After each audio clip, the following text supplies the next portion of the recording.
August 10th, 1995, as I sit here once more in a walk-in clinic. I look down at my hands so emaciated, raw, red, and bleeding. I'm embarrassed to be here. I wonder, is this doctor going to tell me what all the other doctors told me? That I need help, but then not be able to direct me to anyone that could be helpful in figuring it all out. It's September 25th, 1995, 9:30 in the morning. As I sit across from Dr. Rowan, she asked me so many questions that I couldn't even imagine talking about. How does she even know to ask those questions? I've always felt bad having these terrible thoughts. I never wanted to share them with the outside world. It's apparent as the session progresses that she is putting all the broken pieces of my life together. How could I ever imagine living without anxiety?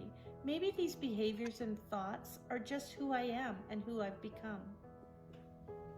It was then that I realized I was determined to confront this thing called OCD, whatever that may look like and however long it may take. And so I began my journey to share it with the world so that there are less people who suffer in silence. I'm ready to give you the secret equation that I have already shared with hundreds of people, an easy, concrete approach that is designed to support you in your journey to live a more fulfilling life.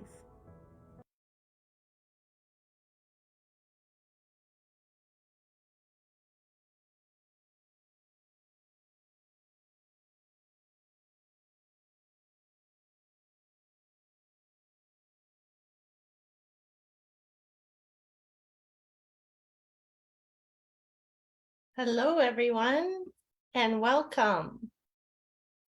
This is Sandra Wallace, and I am the OCD coach, and I just wanted to welcome you to today's session on learning to unlearn your unwanted OCD. So what we're going to do is we're going to talk about the definition of OCD, the statistics, vicious cycle, the different types and ways that one worsens their OCD, along with habituation, cognitive behavior therapy, and extracts from my journey. So I just wanted to take a moment here to talk to you about each of these particular items. And I'm just going to make sure that I have the slide deck here with my notes to make sure that I cover all the aspects. So if I can just get Matt to bring on the notes, if that's okay with you, Matt, to make it as a PowerPoint with my notes, that would be awesome. And if not, for the notes there, you would need to open it on your side as well. Okay, so I am just going to try that, and I apologize if I am not able to do that. That's okay. We'll just go with what we've got here. Okay, so the definition of OCD is, let me just go into here. Okay, definition of OCD is, there's two things that are involved with the definition of OCD. It's twofold, and one being the obsessions and one being the compulsions. So I just am having a little difficulty with getting the next slide up, and my apologies. If we could take a moment, yeah, that's great. So what is an obsession? An obsession is unwanted, intrusive, and it's an urge that people have when they are thinking about something. It is not something that they actually want to experience. And the second piece to that is the compulsion. So they do a mental act or an outward act to alleviate the anxiety brought on by the obsession. Next, we will talk about and I'm really sorry, I'm not able, this is my first live. Okay, so it's interesting to know that 1 in 40 adults live with a constant anxiety due to the disorder of OCD. So when you think about it, that affects about 2 to 3% of our population. And when I first saw this statistic, I was a little bit alarmed, but at the same time, I thought, there's probably a lot more people suffering in silence due to the type of disorder it is and the amount of stress and anxiety that it causes.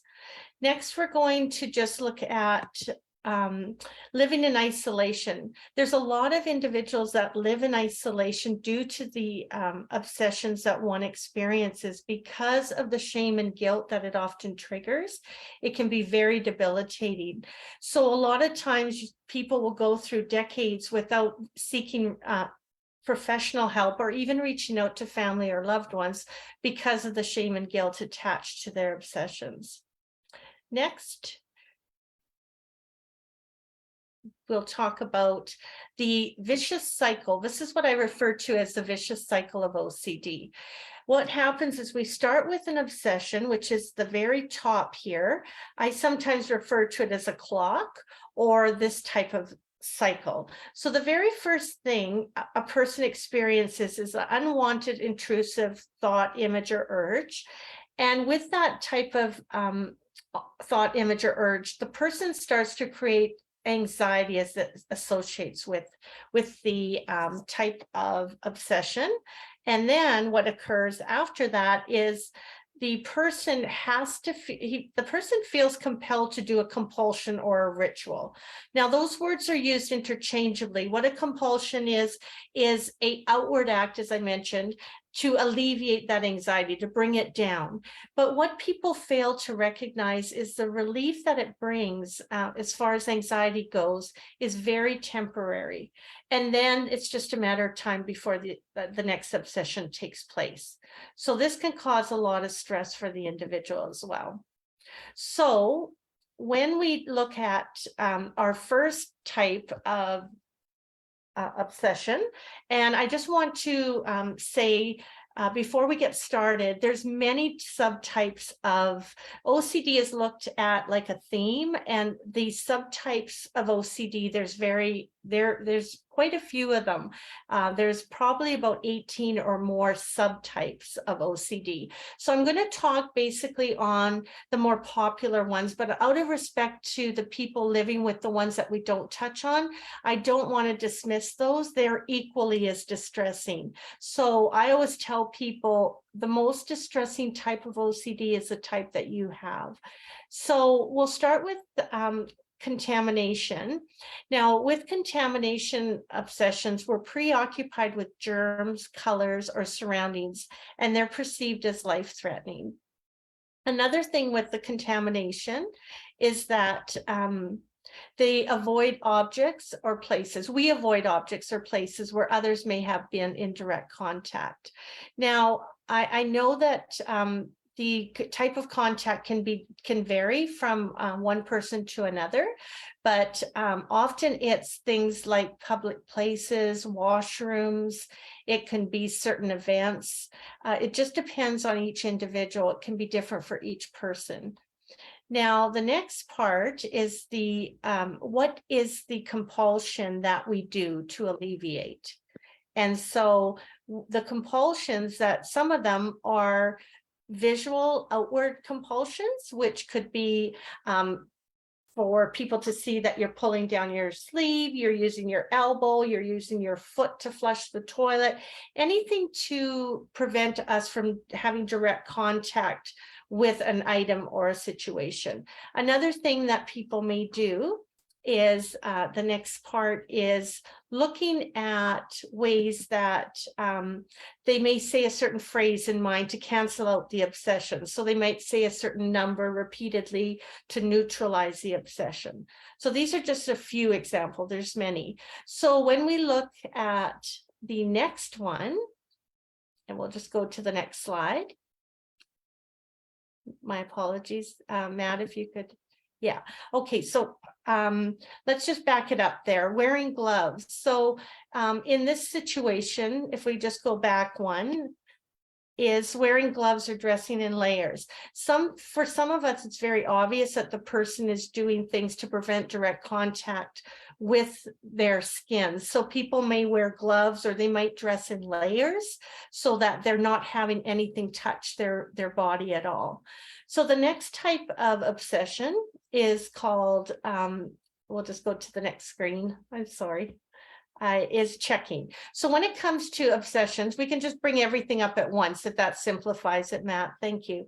So with checking, the obsessions here are one checks repeatedly to prevent bad things from happening to the self or others. And they often are, it's very unrealistic and excessive responsibility the person feels for catastrophic events that might occur. Now, I just want to take a moment to talk about this a little bit more. People sometimes depict the checking as the typical checking that's displayed in a movie or TV, and it's looked upon as kind of fun and kind of humorous, but to the person in real life experiencing this type of checking or any type of OCD, it's very debilitating and can take a lot of time. Now, the next one, when we talk about checking, the compulsions, what are some of the things that people do for the checking?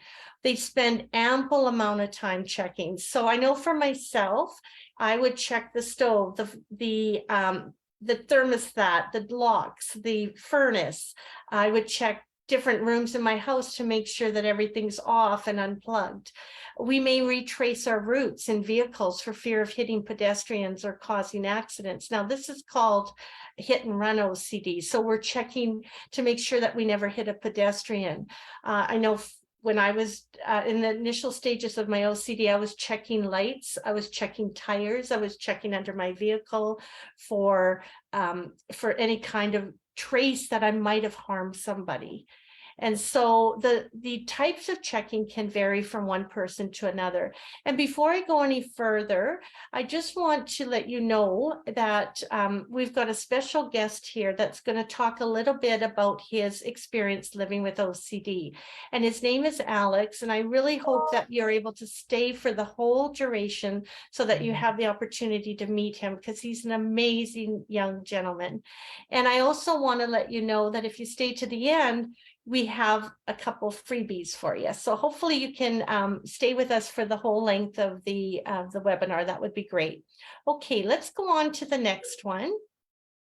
Another common type of OCD is called scrupulosity. And here we'll just let you know some of the things. We'll put it all out here and we'll break it down. So this is about moral, ethical, and religious issues. And we have a strong association with religious or ethnical symbols.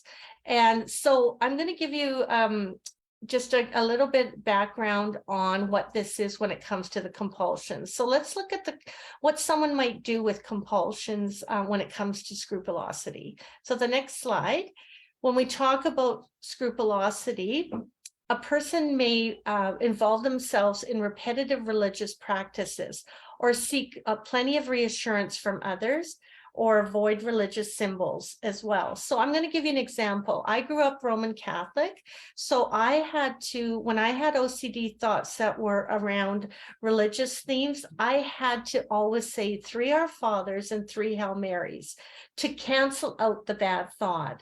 So if I had a bad thought, if I looked at a statue of Jesus in the church and I had a bad thought, I had to somehow neutralize that and cancel it out by doing a compulsion. Remember, in the beginning, we talked about the obsession being unwanted, intrusive, and then to alleviate that, we have to do some form of act. So that in this example would be praying.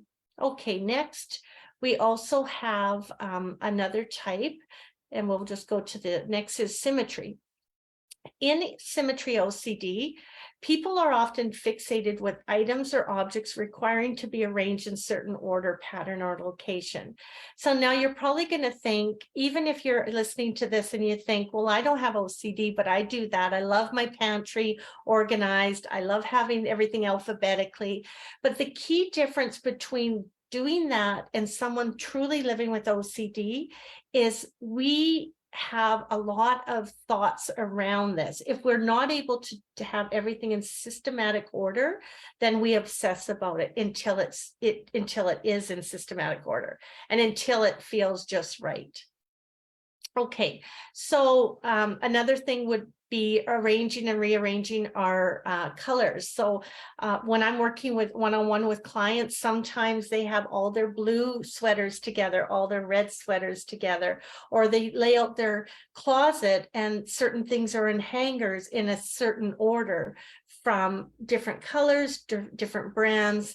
It varies for each person. We don't always follow a systematic way of doing that as well. So next, the next one we're going to talk about is harm. This is a big one. This was a big one for me, and it took me a long time to overcome. Now, the obsessions around harm are thoughts of killing loved ones, self, or accidentally killing them, or deliberately killing someone. Now, we continually think about it in an effort to reassure ourselves that others are safe, or to somehow undo the thoughts. So we'll avoid certain places, situations, or invites. And I want to say that this is probably one of the most common types of OCD, yet people will not be forthcoming in sharing their thoughts because the thoughts themselves are so embarrassing, and we carry around a lot of guilt and shame when it comes to our thoughts. So it's really a matter of knowing what to ask a person in order to get the answers that you're looking for when you're doing your assessment as a professional. And we'll talk a little bit about more of that later. So let's go on to the next slide. Now, when it comes to harm, what do we do for compulsion? Well, of course, because the thoughts are so intrusive and unwanted, we desperately try to stop thinking about them. And that only makes our OCD worse. So we want to go to whatever extreme measure to eliminate any risk of harming someone or having harm to others or to ourselves. So here's an example: might put away all the sharp items or things that may be used to harm other people. So I have people that go as far, and myself included. I remember there was times where I would put away all the cutlery. There was no one was allowed to use steak knives, not even butter knives. I remember there was a point in my life where I was actually eating with my fingers. It was a lot easier, just eat with my fingers rather than have to worry about all this. And so slowly I was able to bring out the cutlery, and I was able to bring out the butcher block, and I was able to touch a sharp knife and so on. So again, it's a gradual process to overcome. Next, let's talk about the next one. And before we get into the ways one worsens their OCD, I just want to stop and before we go any further, Matt, I want to emphasize we're not covering all the different subtypes of OCD tonight. Like I said, there's 18 different subtypes, and that's a lot of different types to be able to go over. But I don't want to dismiss it. As I said, there's other types which I just want to share with the audience for now, because you may be sitting there thinking, well, I don't fit into any of those categories. That's okay. There's many other types, and I just want to mention a few of them. There's pedophile OCD, where you're worried about inappropriately touching children, so you avoid that at every cost. There's relationship OCD. I'm noticing a lot more relationship OCD in when I'm doing assessments on my clients. Now, relationship OCD is twofold. One, you're worried that you may cheat on your partner, and the second type is you're worried your partner will cheat on you. So in both those instances, in the one that you worry about cheating on, let's go with the first one. You're worried your partner's cheating on you. So you may be tracking them. You may be checking their phone. You might be calling them or making sure that they're going where they say they go. So if they say they're going to the gym, you may be following them to the gym. Now, the second half is where you doubt whether or not your partner is good enough. So you think about, maybe I should be dating someone else, or there's flaws in your partner. So that's another one. The other type of OCD that's really common, I notice more so, is sexual orientation questioning your sexual orientation. There's false memory OCD, there's suicide OCD, there's existential OCD, wondering if you're really alive and you're in the world. So that's just to name a few. There's many different forms. Now, the way one worsens their OCD is they often feel guilty and they struggle with their thoughts.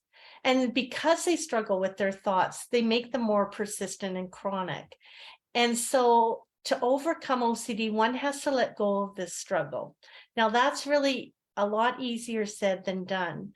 So what I always tell people is that avoiding the feared situation only makes the fear stronger.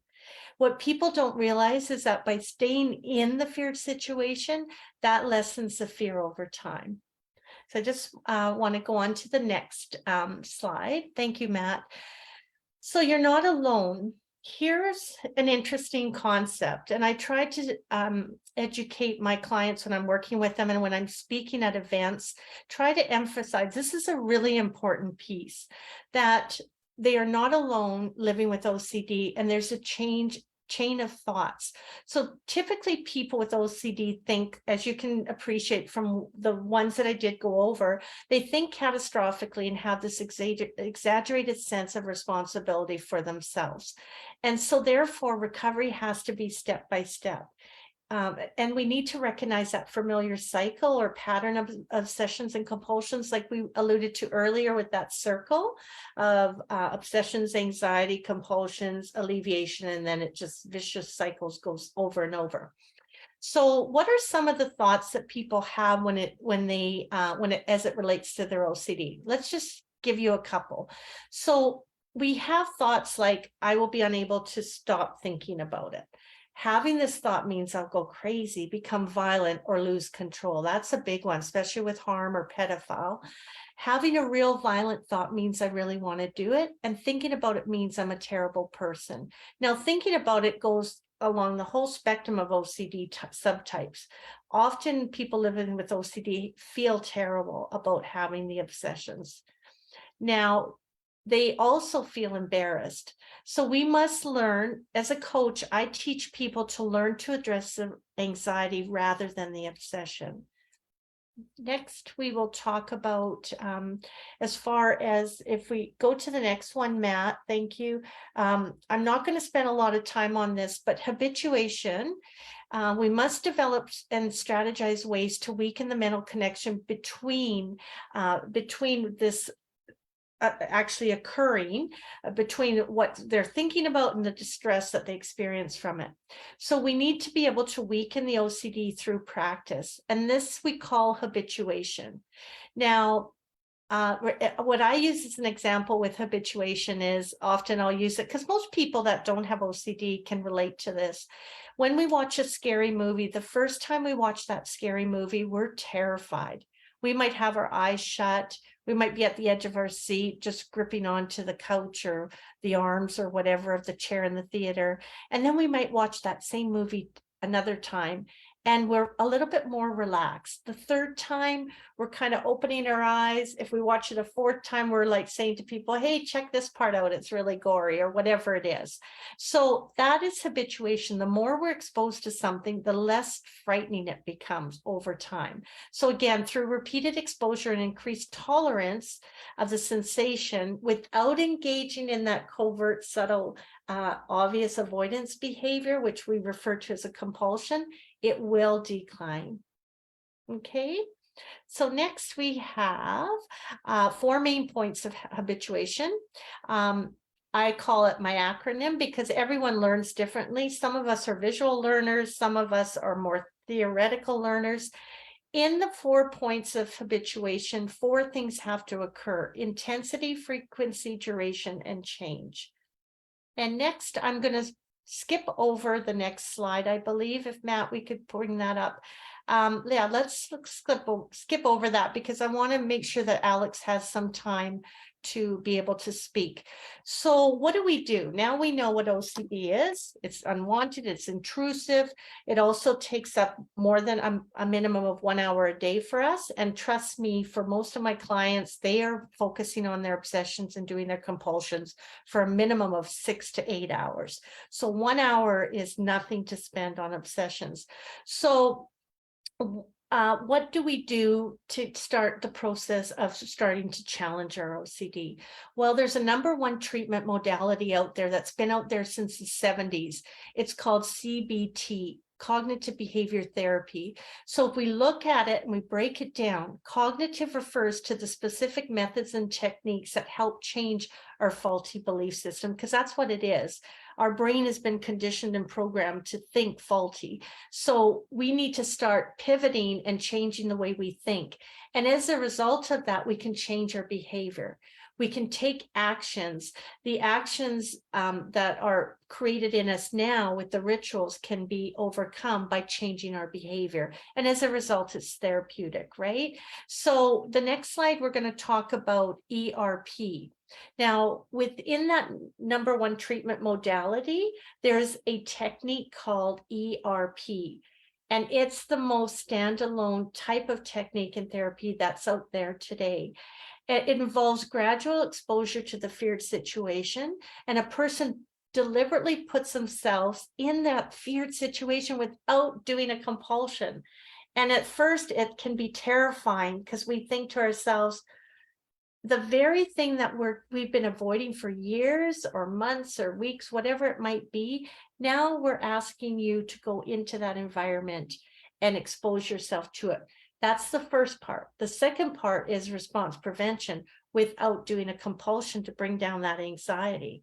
So how is that even possible? When I first got diagnosed with Dr. Rowan, I thought to myself, there's no way I can do this. Like, I cannot put myself in the situation that's going to invoke all this anxiety. But there's a gradual way to do it, a way that's comfortable and not so anxiety provoking. Yes, it's going to be terrifying and anxiety triggers, but over time we learn to do it gradually. The key is gradual. So we build a hierarchy and we start making a specific tailor-made program specific to your needs, and we start working and stepping up the ladder. Look at it like a ladder. We take the first step, not the third or the fourth. We start with the first step, and then once we gain our confidence, then we start to add another item on the list. But as your coach, I help create that tailor-made program specific to your needs. Okay, so let's go into, if Matt, we can just go on to the next slide and we'll see what, yeah, let's just bypass this because we can talk about habituation. So here, we can talk about habituation at another time, get more involved in that. So with the principles of ERP, again, the E, we're staying in the present feared situation or looking at the object, whatever it might be, without doing a compulsion. Next, and I thank you, Matt, for doing this because I'm not able to control it. So two things happen. We eliminate the feeling of distress, and we eliminate the rituals brought on by the obsession. Now, interesting enough, when I was doing some research on this, on ERP, studies had showed over several years, approximately 75% of individuals who went through some form of intense treatment program, they were able to achieve substantial relief and, more importantly, retain their goals for at least 18 months. Now, I want to just say to you, it can be a lot longer than 18 months. I know one of my biggest types of OCD when I first got diagnosed was contamination. And now I can say that I'm still at a 98.5% success rate when it comes to contamination, and a really high percent rate with almost every other type. So it is possible. So I want people out there that they're thinking, well, this could never be for me. I have too many obsessions, or good for you, you were able to do it, but every one of us can do it. And I want you to believe in yourself and believe that that's possible. So thank you, Matt. Go to the next slide. The next one, yeah, we'll just, I just want to be mindful of time. I think we'll just, let's just look at, maybe the next slide. We'll put into, here, if we can zoom in on that, Matt, this is called a Y box scale. Now, you may wonder, how do I know if I have OCD or not? There's many tests that your doctors can do. Number one, I would recommend that you get diagnosed by a trained professional. That's the first part.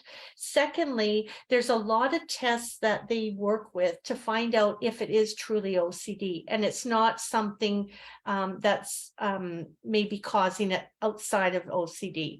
So with the Y box scale, this was developed. And when I started my treatment, and this is interesting because these are my original YBOC assessment tools that I used back in '95 when Dr. Rowan diagnosed me. I don't know if you can see it very well, but I just want you to know that there's certain criteria and questions that are asked in the YBOC scale to determine whether it is truly OCD. And it goes on a scale from 1 to 4, and 4 being really high and number 1 being pretty much nil. And you can see in my scores, they ask you different questions, but you see that I rated a 3 out of 4, 2 out of 4. And then on the second half, my scores were quite high. I rated at a 30 out of 40 scale, which is pretty severe in your OCD. So let's go to the next slide.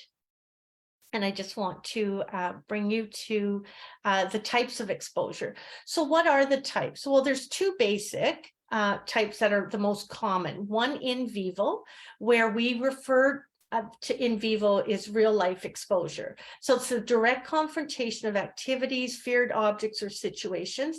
And the second one is imaginal, where you have to practice your fears in an imaginal script. So the next slide is going to walk us through those 2. So when we go to in vivo, so we'll go to the next one. Here's a lady going out on the lake. She has it's a beautiful day, and she's just paddling away. Now, when we start in vivo, if this was someone that was afraid of water, there's no way that she would be in the front of that canoe, right? She'd be terrified. So what we do is we start, as I mentioned before, we start slowly and gradually exposing you to the fear, and then you build up that confidence, and you decrease your anxiety, and you're able to take on more challenging things. Now, in this example too, it's realistic to do over a period of time. She wouldn't just jump on this canoe and start paddling in the front, right? She might start by looking at the water, putting her foot in the water, then maybe just going out a little bit offshore, and then eventually, sitting in the middle of the canoe and then going to the front. So it's a very gradual process. And we need to do in vivo for a lot of our types of OCD so that we are able to break the patterns of the rituals. And the in vivo exposure can be in different lengths as well. Now, the next one, imaginary, with some of our ERP, we can't do imaginary. So if we go to the next slide, Matt, we'll look at the imaginary types of exposure. Now, with imaginary, like, for example, I'm just going to give you the example of hit and run OCD with my driving. I couldn't go out there and physically hit a pedestrian to do exposure. So I had to find creative ways to do exposure to get the same somatic symptoms and triggers that it would be like in real exposure. So what I would do is I would create a script, an imaginary script, where I went through step by step what happened. So for example, I got in the car, I went to Walmart, I was leaving the Walmart parking lot, I went across a speed bump, and I thought it was a speed bump, but you know what? My OCD doubted it and thought, no, you know what? It's what's probably a person. I had to keep going. I had to go home. And then I was arrested, and then I was taken down to the police station. Then I ended up in jail. So this is sort of the imaginary script that you have to create, but it has to have a lot of somatic, emotional, and psychological responses triggered within you for it to be effective. Now, the next slide, I'm going to just, I want you to, I just want to wrap up here because in just a few moments, I'm going to bring Alex on to share a little bit about his story, share as much or as little as he's comfortable doing so. But I want to just ask you to imagine your life without OCD. Imagine if you didn't have to do the rituals. What would your life be like? All those hours and time spent focusing on your OCD now can be spent being more productive. And imagine if you were able to just live a life along OCD. We are never cured from OCD, but we can learn to live alongside it. So I just a few things just to think about when it comes to your OCD. It doesn't have to be that way. So I think you're going to appreciate what Alex has to share with you. So at this point, Matt, I'd like to bring, I'd love to bring Alex on.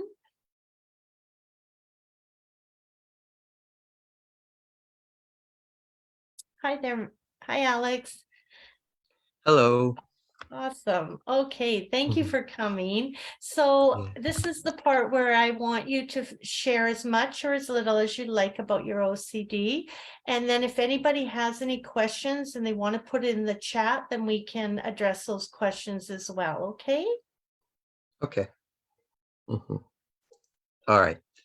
I'm Alex, and I'm 17 years old, and I've been living with OCD for almost 7 years of my life. And I started noticing my OCD symptoms around when I was 10 years old in grade 5.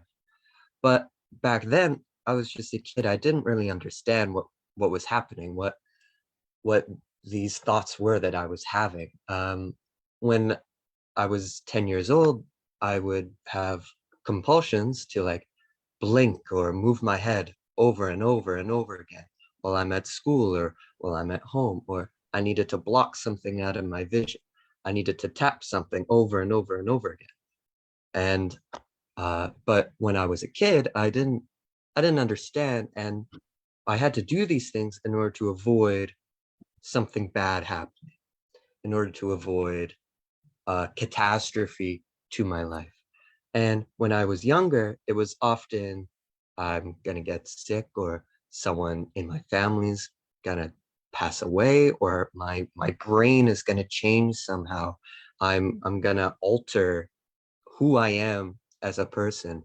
And these thoughts, especially while you're a kid, are incredibly scary. But from media that I was um, introduced to as a kid and back then, and I just thought I was very superstitious, and that I was doing these things in order to avoid something bad happening, because I was just superstitious, and it was just something that everybody did. Everybody's a little superstitious. Me, I'm just a little more so. And I remember in school, in elementary school, I would go around and tell people, "Oh yeah, I'm very superstitious," almost bragging about it, to be different, or or to show off. But really, it was quite deteriorating for me. And I remember grade 6, which was a year later, was uh, it like times 2 my OCD, and it was very deteriorating, to the point that my teachers started noticing that something was wrong. And I was blocking my hair, I was blocking my face to avoid just looking at certain objects, at certain people that will trigger my anxiety, and that something bad will happen. But um, that was around like 2012, and teachers, they didn't really understand that I had OCD. They just thought I was being strange or abnormal, and they would almost make fun of me. I used to have long hair, and the reason for that was that the long hair would block my vision. But one of my teachers would always make fun of me for having long hair, and always tell me to cut it because it was always getting in my face. And that definitely hurt me inside, and it made me scared to talk about the actual reason why I had it, because if this adult is talking to me like that, then how will my friends think? How will my peers think? I don't want them to not like me. And when I was going into middle school, OCD sort of yearns and wanes, and it was sort of lesser when I was entering middle school. So it wasn't at the same height that it was in grade 6. And I just thought I was getting over my superstitions, like I was growing up and I'm not a kid anymore. But eventually in grade 8, they came back and I had to do the same things over and over again, but new compulsions, new obsessions started to take place. One's about relationships, whether my friends really like me or whether I'm actually like likable or a good person. And I would have to always make sure I'm saying something nice. I can never say anything mean to anyone. And even while I was at home, if I thought something bad about some other person, I had to correct it. And I had to speak out loud, like, no, I really like this person. They're really great. They're wonderful. They're a great friend. Because I was worried that next day at school, they would hate me or they would be rude to me. And in grade 8, it was my last year of middle school, and then in grade 9 was one of the worst years for my OCD, and it got dangerous at one point. And I had this compulsion that my grades were gonna go down in school, and that I was gonna fail my classes unless I held my breath until I walked across the school to get to my other class. And this is not healthy. I would end up wheezing at the end and struggle, and my face would go purple while I'm walking in the halls.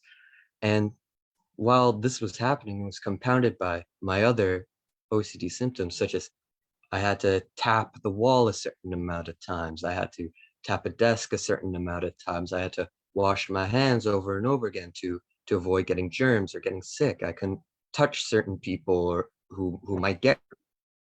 And so it was all just this mountain of compulsions and obsessions in my head. But that's when I started to realize I'm maybe not just superstitious, that something might be up.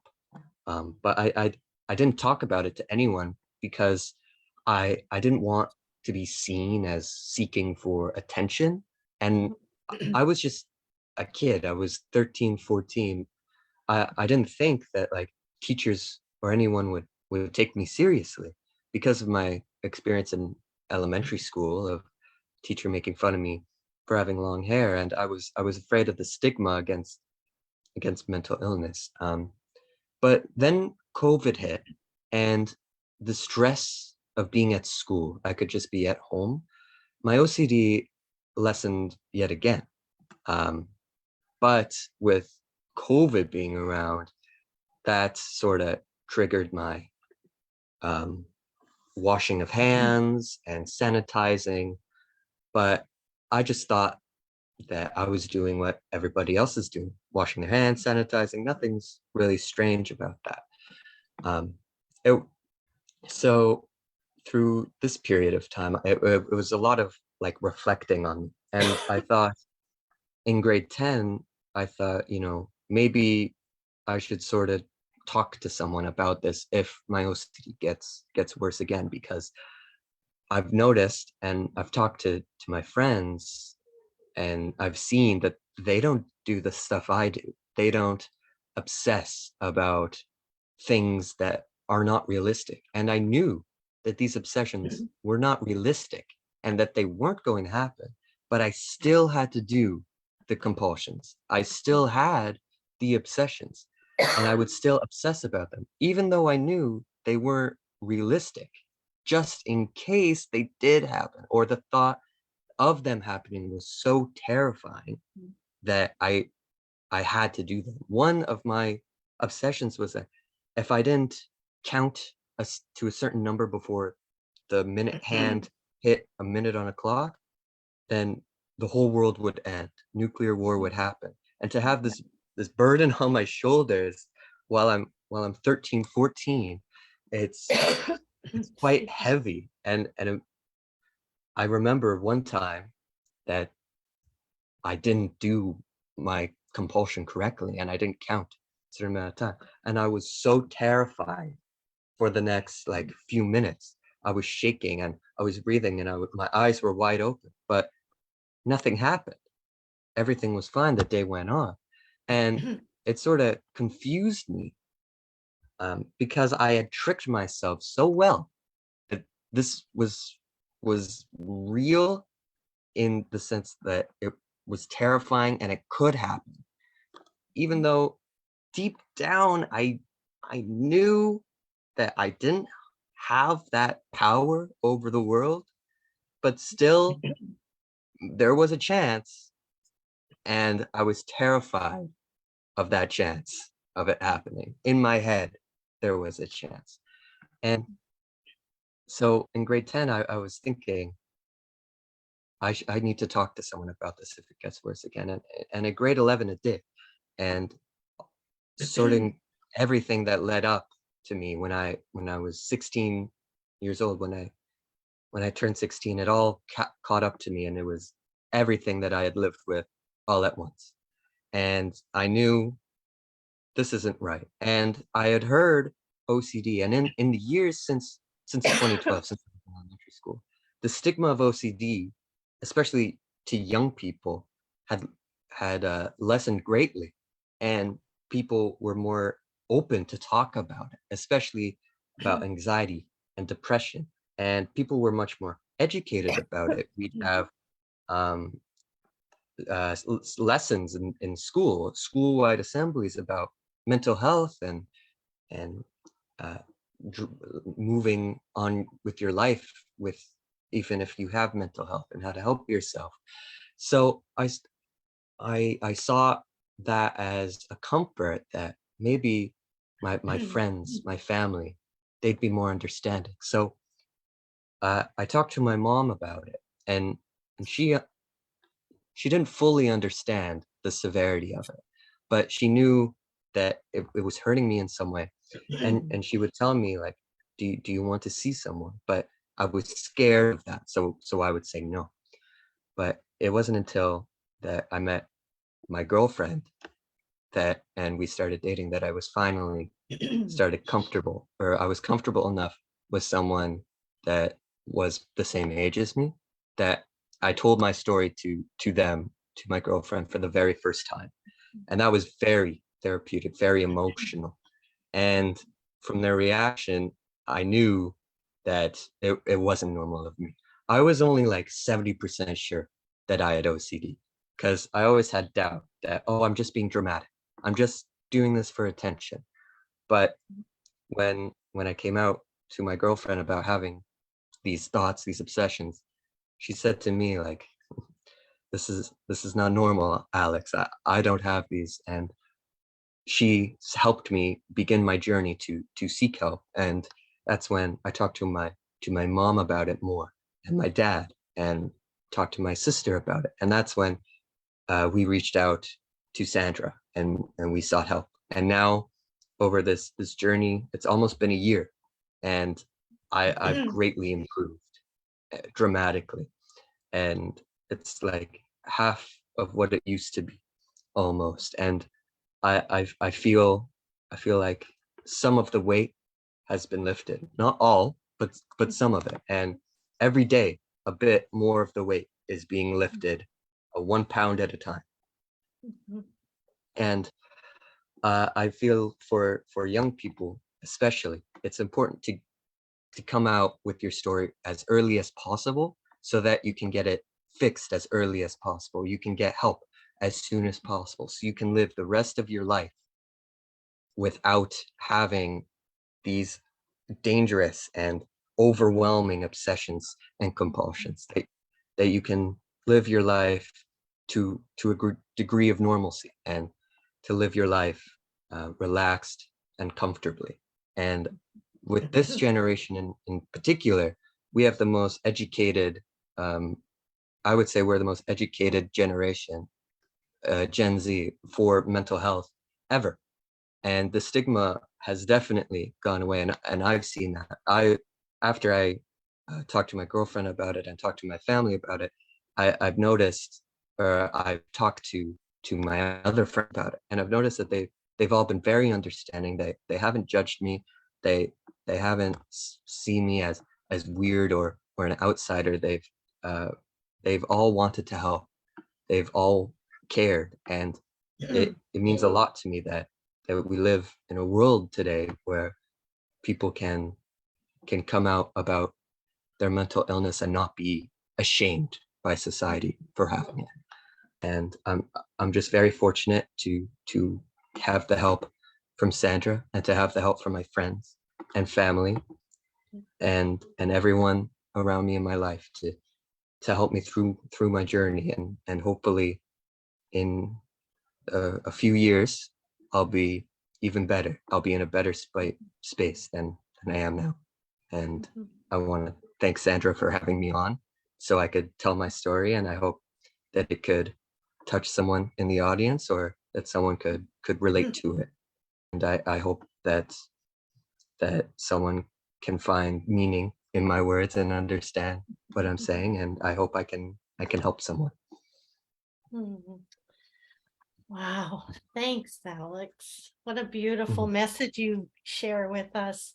And you are going to be the person that leads by example. And it's people like you that's going to change the connotation we have as it relates to mental health, right?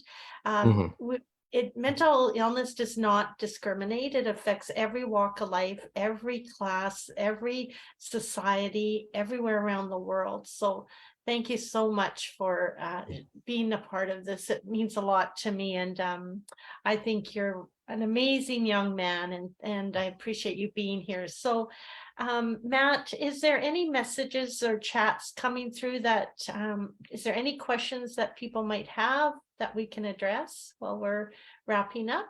I don't see any question at the moment. No, okay. So next I'm just going to invite you, as I said, for the people that stayed throughout the entire session, we have a free gift that we want to offer, and it's going to be a free discovery call for individuals that have listened to both myself and Alex and might want to get a little bit more information one-to-one. Maybe you want to ask questions in private. I'm more than happy to have you register for what we call a free 15-minute discovery call. So I'll let you describe that, Matt, what you've got up there. Yeah, so this is just a QR code. You just need to flash that with the camera of your smartphone, and you will be able to register for your free consultation. Okay, and then we also have another free gift. We have a gift.